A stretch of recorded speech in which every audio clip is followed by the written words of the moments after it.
Los agricultores siguen pidiendo, ¿no?, que se les escuche porque está atravesando uno de sus peores momentos. La nueva PAC, los costes de producción, la sequía, incluso la crisis de Ucrania, les puede estar pasando factura. Vamos a hablar con Miguel López, es el secretario general de COAG, a quien ya saludamos. Buenos días.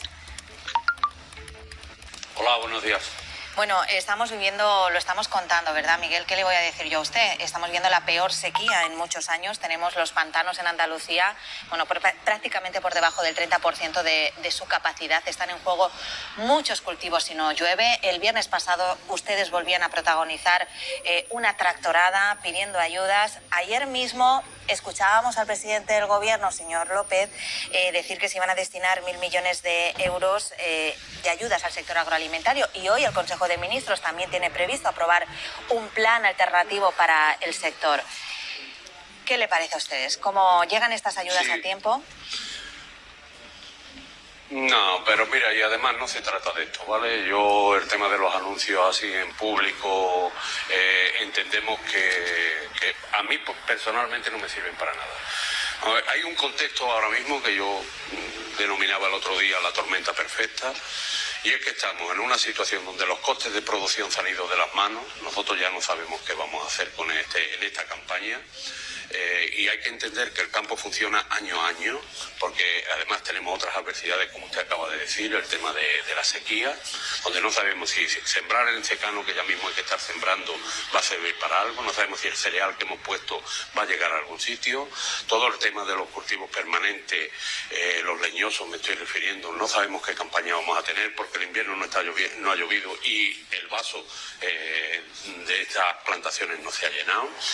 Significa que el agua embalsada es insignificante, estamos alrededor de un 50% por debajo de la media.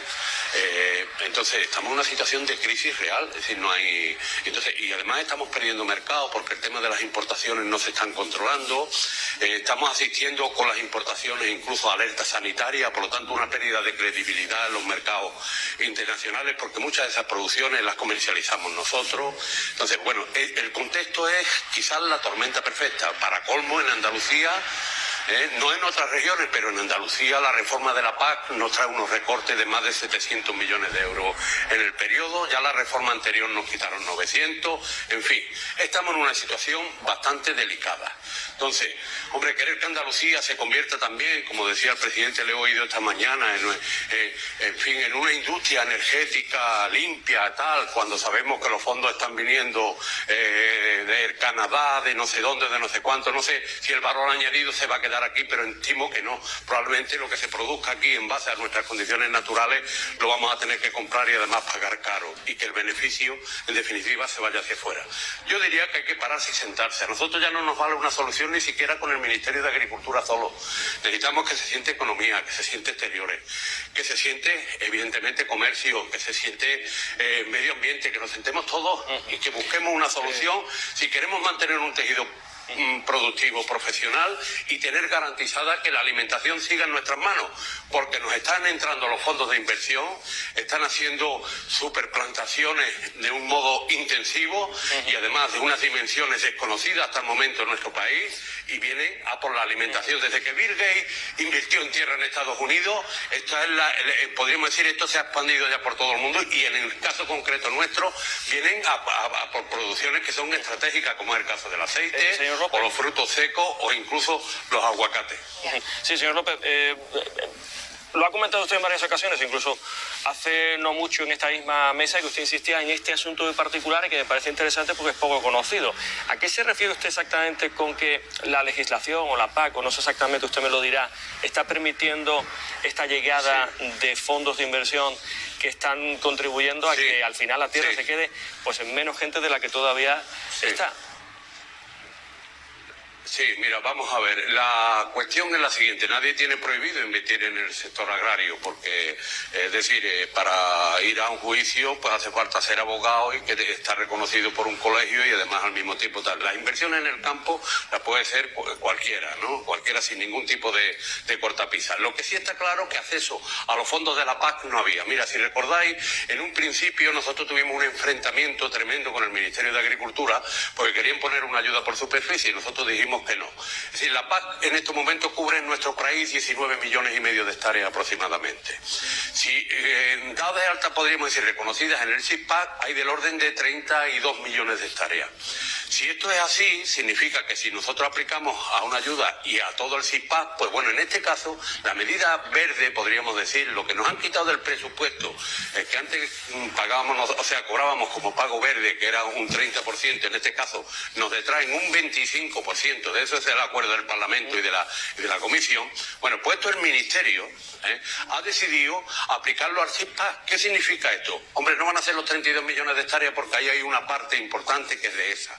Pero está claro que hasta en torno a 28 millones de hectáreas van a tener acceso, podríamos decir, a este pago verde a través de los ecoesquemas. ¿Esto qué significa? Pues que todas esas tierras que no han estado dentro del paraguas de la paz, porque no han sido tierras productivas, en estos momentos van a tener acceso a penetrar. ¿Y esto qué significa? Hombre, si nosotros somos conscientes que ya en el primer año hemos tenido un 20, o vamos a aportar un 25% del presupuesto comunitario para estas medidas medioambientales, lo lógico es que la tendencia vaya más. Es una notificación frente a la opinión pública, aunque realmente no se puedan llevar a efecto. Miguel, la Unión Europea ha amenazado a España con multarla por el tema de los regadíos de Doñana. Es un asunto que además va a llegar al Parlamento andaluz hoy mismo. ¿Cuál es la posición de COAG al respecto? Mira, nosotros estamos en una posición, entiendo que de equilibrio, ¿vale? Nosotros entendemos a los agricultores que allí están, que llevan allí muchas décadas, que no tienen unos regadíos legalizados. Porque al final estas cosas es como el que se pone a hacer de comer. Mira, al guiso hay que echarle, en definitiva, todos los condimentos para que se pueda medianamente comer. Y entonces ahí hay una serie de problemas estructurales de agricultores tradicionales que están ahí, que tienen sus pozos históricamente y no los tienen legalizados, no sé por qué, porque han convivido perfectamente con el parque, con la situación medioambiental sin ningún tipo de problema. Y también es cierto que se han enclavado empresas grandes que vienen ya buscando el negocio y que ya es otro modelo, ¿vale? Entonces yo digo, la gente del lugar, que necesitan eso para poder fijarse y además fijar actividad económica y seguir generando empleo y bienestar social, es en definitiva las que hay que apoyar. Eso en un modelo profesional que es el que ha existido siempre en nuestra tierra, y es el que vive en los pueblos y el que en definitiva trae la economía a esos pueblos. Yo creo que se trata de buscar una situación de equilibrio, de convivencia entre ese modelo, el parque, el entorno y lo que haga falta, y no evidentemente darle cabida a ese modelo más especulativo que de momento te montan cientos de hectáreas y que viene en definitiva una zona donde hay agua que todo el mundo sabemos que la hay. Por si faltara poco, tenemos la crisis de Ucrania y Rusia de fondo, que parece que nos pilla lejos, pero lo cierto es que España, por ejemplo, compra a Ucrania entre el 28 y el 30% de sus importaciones de maíz, o Rusia es líder de venta en trigo. Esto imagino que aumenta el coste de materias primas y además que Rusia a veces nos ha vetado la entrada de productos procedentes de España concretamente y de Europa en general. En fin, esto ya es lo que faltaba, ¿no? Sí. Bueno, esto es una crisis que nos puede machacar porque estamos hablando de elementos estratégicos. O sea, cuando estamos hablando de un conflicto entre Rusia y Ucrania, estamos refiriéndonos a que tocamos productos o afecta en este caso a elementos como el petróleo, como el gas o como los cereales, como bien acabas de decir. Por lo tanto, más estratégico que esto hoy en el tejido productivo, poquitas cosas, ¿no? Entonces, la cuestión básica y elemental es que yo estimo que evidentemente deberíamos de tratar de solucionar esto sin que tenga que haber ningún disparo, ninguna bomba, ni nada que se le parezca. Sería esto una tremenda barbaridad. No solo es por lo estratégico de Ucrania, sino incluso por lo estratégico de Rusia. También para nosotros, como bien decía, importamos el 13%, creo recordar, de cereales desde Rusia, ¿no? Y además tenemos un veto ruso que es el del 2013, que el veto ruso lo único que ha hecho ha sido condicionarnos particularmente a nosotros, porque va dirigido a frutas y hortalizas, como todo el mundo puede entender. ¿Quién puede tener esa capacidad en Europa que no seamos nosotros en la fruta y hortalizas? Y eso depende de un 5% que tenemos bloqueado, que puede parecer que es poco. Bueno, la vocación nuestra de mercado hacia Europa es del 95%. Ese 5% para nosotros sería determinante y seguir creciendo aún mucho más. Por lo tanto, nosotros lo único que esperamos es que la negociación que el diálogo esté por encima de otras circunstancias que pueden tener algunos en la cabeza, como puede ser plutonio y otras cosas más que no se nos cuentan, ¿no? Miguel, ya por último, le sentimos muy decepcionado, muy desesperado, muy desanimado. Me imagino que es extensivo, me imagino no seguro, al resto de agricultores y ganaderos de Andalucía y del resto del país. Contra la sequía poco podemos hacer, ¿no? Pero le preguntaba yo al principio de esta entrevista por las ayudas que tienen que llegar. Me imagino que ustedes van a seguir saliendo a la calle, van a seguir reivindicando. Ese estado de ánimo que estamos notando también se repercute en una cierta mayor tensión, ¿no?, en este tipo de protestas. ¿Cuál es el siguiente paso que tienen que dar y dónde está la solución exacta a este momento de tormenta perfecta? Sí, mira, esto se tiene que convertir en lo que es, en un problema de Estado. Nosotros queremos un gobierno que gobierne democráticamente y, por tanto, negociando todas las circunstancias y los pormenores que vayamos sufriendo. Yo me gustaría que todo el mundo pensara en qué situación se ve uno de la noche a la mañana cuando has perdido un trabajo, con deudas pendientes, con situaciones que te ves prácticamente en la calle.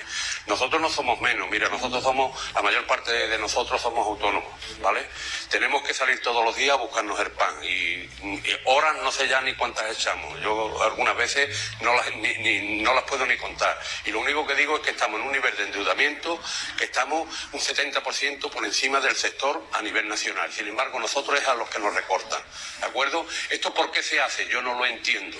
No lo entiendo, porque Europa nos ha recortado un 2%, bueno, pues si es de 2% más o menos nos lo tienen que recortar, que nos lo recorte, pero después nos ponemos a trabajar y a ver cómo potenciamos el tejido productivo. Una situación como esta, donde no sabe uno si va a tener agua para regar, si va a poder sembrar un cultivo aunque sea de secano, porque con la lluvia va a tener suficiente, o no va a llover, mira, esto de verdad, esto no lo entiende nadie, pero es que a ver cómo hacemos con los compromisos de pago que tenemos, los endeudamientos que tenemos, y seguir adelante como cualquier familia de este país. Nosotros lo que queremos es trabajar y además lo que queremos es que se nos considere, que se nos valore, que se analice con nosotros cuáles son las situaciones económicas y sociales de este sector y que avancemos con el gobierno, sea quien sea el gobierno, que avancemos en una estrategia común y global. Pasa que aquí cada uno está con su cuento de sirena y oye, y aquí en San Pedro se la dé el Señor, que se la bendiga. Ya. Pues Miguel López, secretario general de COAG, muchas gracias por estar aquí en Despierta Andalucía. Muy amable, gracias.